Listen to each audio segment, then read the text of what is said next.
Well, hello and welcome to Dementia Unplugged. I'm Jeannine Forrest, and I thank you for taking the time to join me as we discuss this challenge of dementia and driving concerns.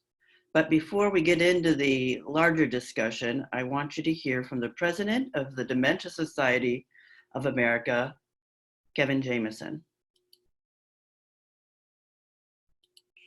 Welcome. Please listen to this important message from the Dementia Society of America.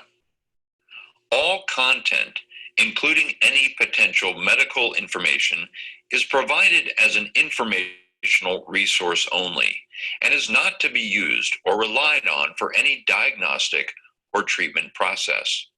It should not be used as a substitute for professional diagnosis, care, and treatment. Please consult your healthcare provider before making any healthcare decisions or for guidance about a specific medical condition. The opinions expressed and the content shared by Dr. Forrest are not necessarily the opinions and content of the Dementia Society of America. Thank you.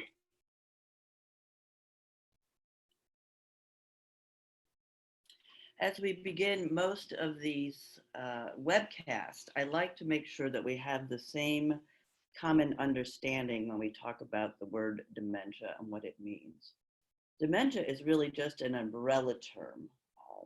Like the word cancer, there are many different types of cancers. Same with the word dementia. There are many, many different types of dementias, different types of conditions that cause changes in brain functioning, at least two or more brain functions that indicate progressive decline over time. Regardless of the type of dementia, we're going to be talking about driving issues that will impact almost every form there is. So this is a concern that's global in nature.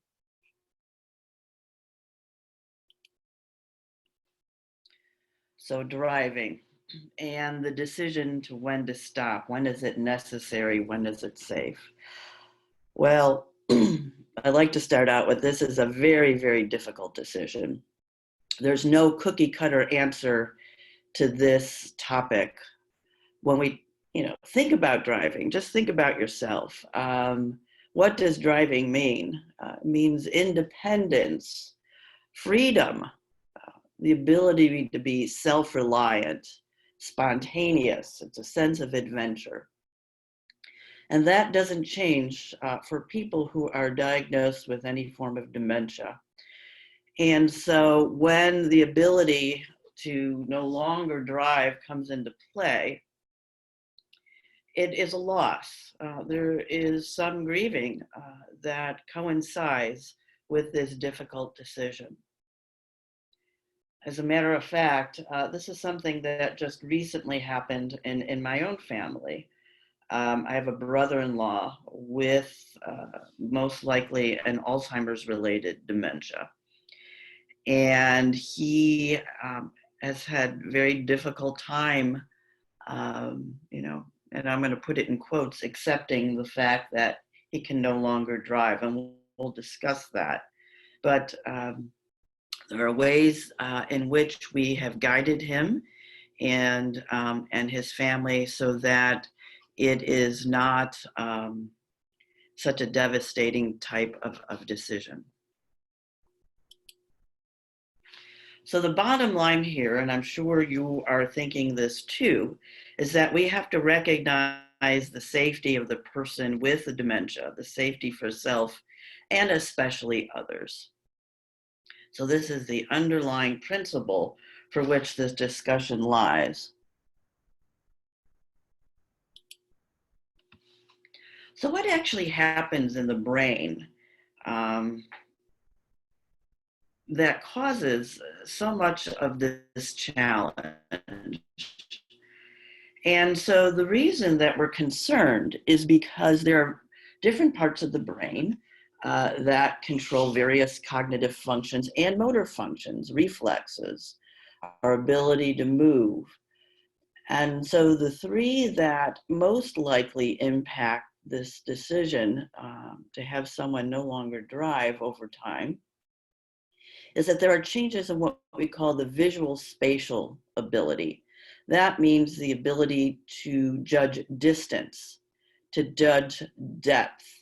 How far away do I need to be in order to drive, next to a curb, to park, to change lanes?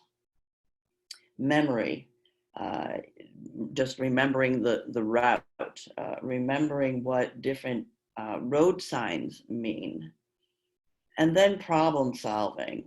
This almost becomes second nature for those of us who are still driving, and we take so much of this for granted. But just think about if we all come to a four-way stop, who decides to go first? How to navigate when there is construction.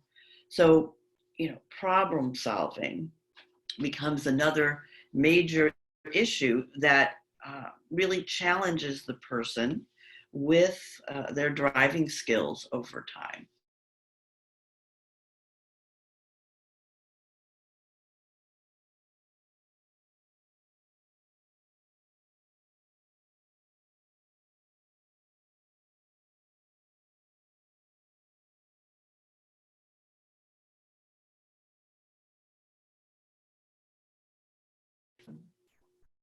What I want you to be looking for is difficulty with multitasking, being able to do two things at once. And that's often what is involved when we're driving, the ability to brake, and to watch for oncoming, people who cross the road, the ability to focus while there are multiple vehicles swirling around us or bicycles. So if there's problems with multitasking, just in general day-to-day activities, this would be a clue that driving may become more difficult. If someone becomes lost in familiar places, this is another clue that eventually driving may be a challenge. If someone is having difficulty navigating, say, for example, walking off a curb or judging the depth of stairs, identifying space and distances, this is a characteristic and a requirement that's needed to be able to drive safely. And if the person can't do that when they're not in a car, more than likely they can't do it in a speeding vehicle. If you see problems with coordination, balance, uh, sort of scissoring of the legs, certainly the ability to move the foot in the most accurate time to prevent an accident is important. So as the family members, the people who are concerned, you have to look for some of these abilities outside of a driving scenario. And when we talk about driving, it's not an all and done. Soon as someone is immediately diagnosed with early stages of dementia, I want to be clear about that. Certainly, people in the middle to late stages, the literature, and I would say that is no longer safe. But what the gray area here is really in the beginning, early stages of dementia, and that we are speaking about. Now, if you're a passenger and you're with someone with early stage dementia, these are some of the signs that you want to be concerned about. And I would also encourage you to keep a written log of your concerns. So, for example, if the person is mixing up the brake and the gas pedal, or stopping for no real apparent reason, driving too slowly, really slowing down before a red light, maybe in the middle of the road. If a person has challenges with fluctuating levels of drowsiness, the ability to stay awake and alert, This is often an issue for people with Lewy body dementia. What you'll see is fluctuating cognition in levels of alertness. And so obviously you need to be alert and awake and astute when you're driving. And if the person has no control over when they would become less alert, this is an area of concern. Becoming more easily nervous and aggravated. Now that certainly is something that can happen to all of us depending upon our day and our level of stress.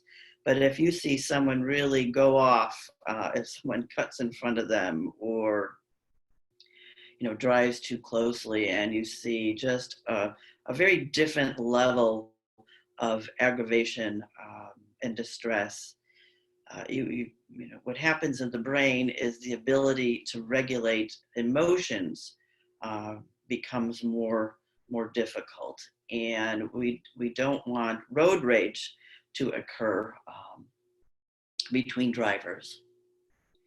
If you see someone that you're driving with as a passenger having difficulty really changing lanes safely or exiting off a ramp, another clue, something to write down in your diary.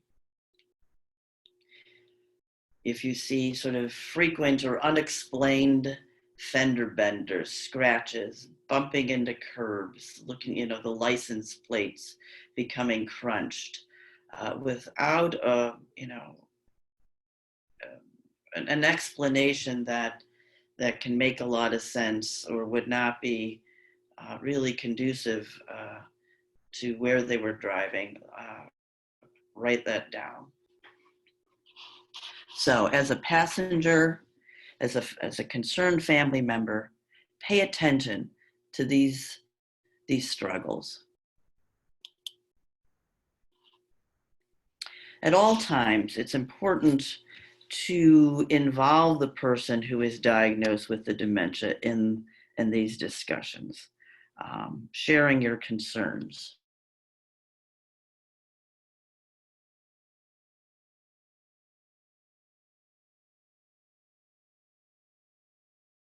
Awareness. Some people I've worked with have stopped on their own, saying, this is just becoming too much, too difficult. And so they're aware and they stop driving. Others, unfortunately, have waited until a real accident occurs. And so this is where the gray area is. If there is some level of awareness in that part of the brain, the frontal part of the brain is working for the most part in the early stages. Someone can drive in more familiar areas or roads, so a familiar traffic pattern to the local grocery store.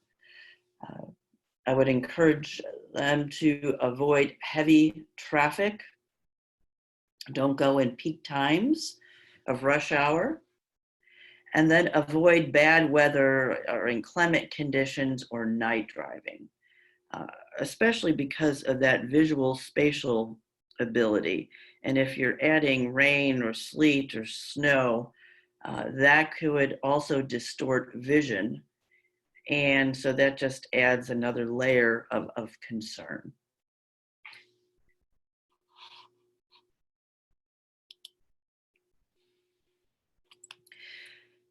Eventually, like all of us, we need to have a driving evaluation. But for people who do have a dementia diagnosis, it is important to be evaluated by the Department of Motor Vehicles.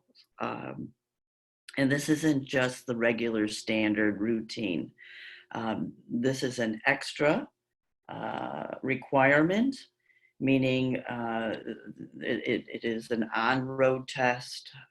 And so the person who is doing the evaluation is more aware and is especially trained in how to look for people with cognitive impairment. And because the dementia does continue to progress, unfortunately, This is something that needs to be repeated at least every 6 months.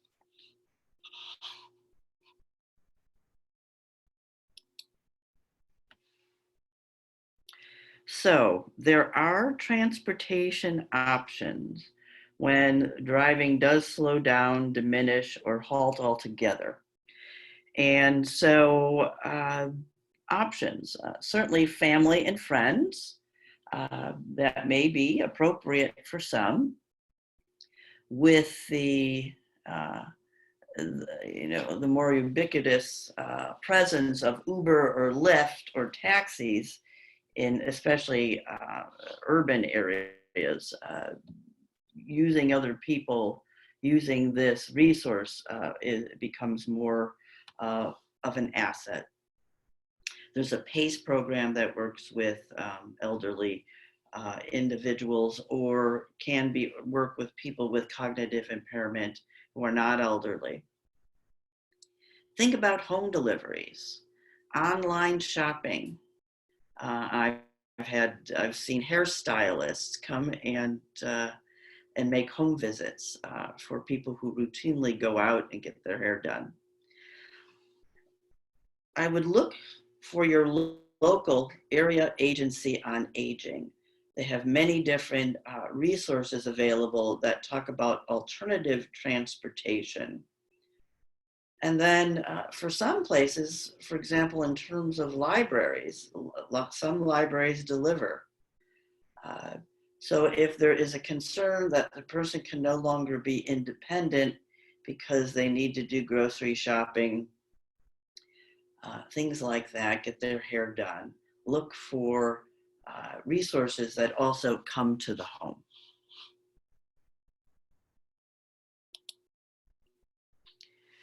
So my guess is that many of you on the call may be asking questions when the person with the dementia really is resisting. When we talked in the beginning, you understand that driving comes freedom and independence and a sense of adventure and spontaneity. And I've been driving since I've been 16, and who's going to tell me that I can no longer drive? I can almost see some of you shaking your heads. Well, unfortunately, that part of the brain that can listen to and understand reasoning and rationale, that part can often be diminished in people with different types of dementia.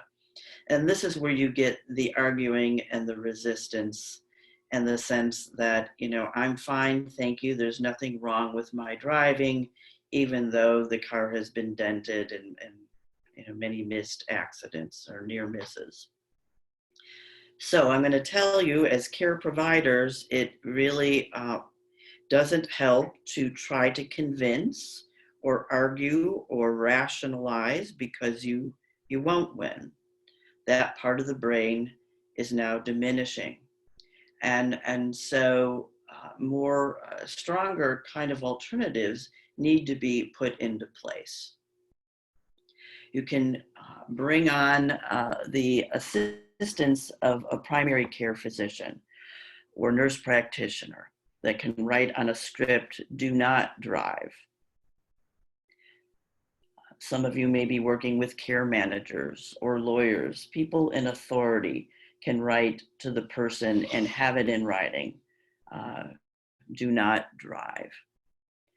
I write here that it's important on this journey as a care provider and the person with the dementia to get support, especially around this issue, because it is emotional. There is a loss. There is a frustration that can surround this entire topic. So support groups, not only for the care partner, but for the person with dementia, is essential. And so we want to be able, in some way, to be able to frame this as not so much as a loss, but what the person can still do, and what resources are still available. So they go out shopping with a with a girlfriend who drives with them. It doesn't mean that someone needs to be sequestered and cloistered in their own home. It just means that there's going to be alternative ways and maybe more social ways of getting out of the house. Now, there can come a time when the person with the dementia, even with a note, even with saying, this can no longer do this, may try to start the car, may go out in the car during the night, because in their mind and within their own insight, they're fine, thank you. And so it really does put the onus on the care partners to be that safety net.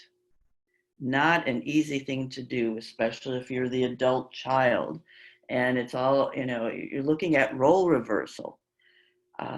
This is, in fact, what's happened with my brother-in-law. No insight. And so it made no sense to, argue and try to convince and rationalize. And so alternative is to really hide the key so they, can't drive. Or others have disabled the car. Sometimes having that car parked nearby or in the garage is a constant reminder to the person with the dementia that someone, their care partner, is not, quote, letting them drive. And so it can be a constant battle. And so it may require moving the car away from line of sight to an alternative location. And in fact, this is, what needs to take place if it needs to take place. You're not being the heavy. You are really looking out for the safety of the person with the dementia and the person with, the people outside of the road.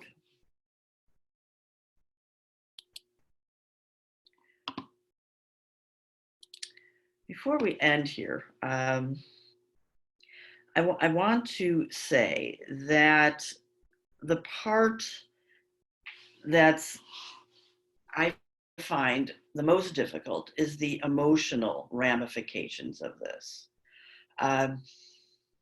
Just telling someone, sorry, you can't drive any longer, doesn't always make it easier. It's the emotional ramifications. And so I would encourage the care partners to say something like this: I am so sorry this is happening to you. I am so sorry that you're angry.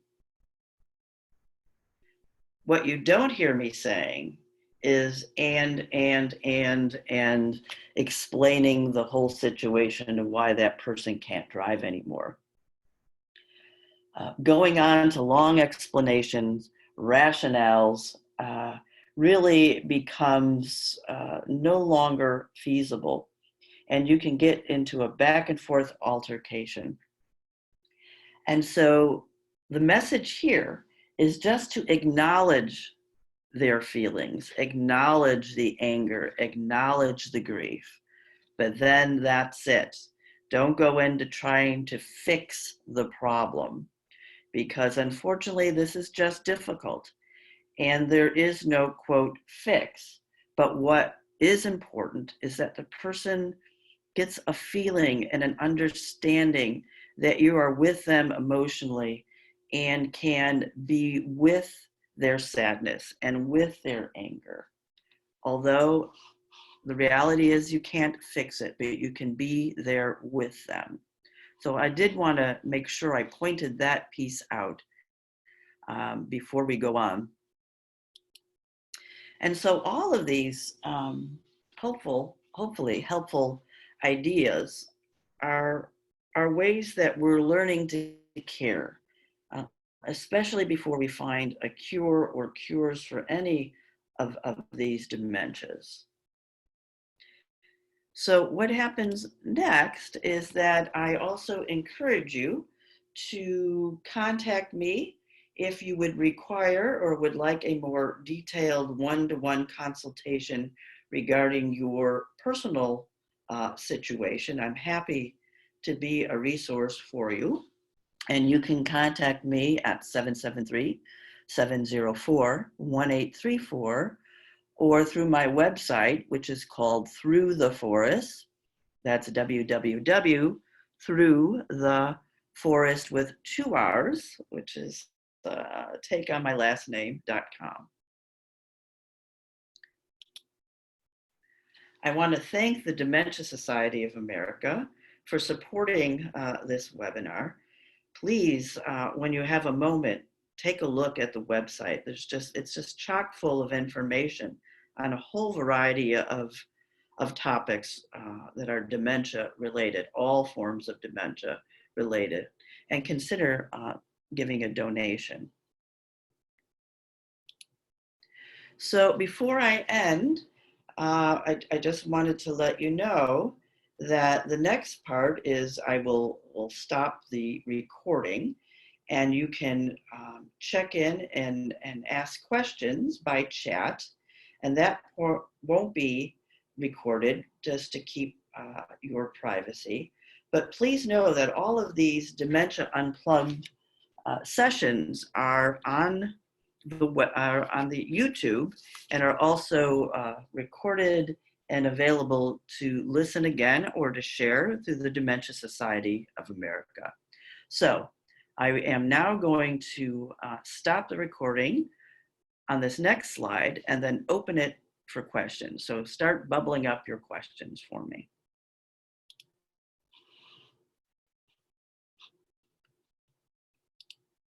Ooh.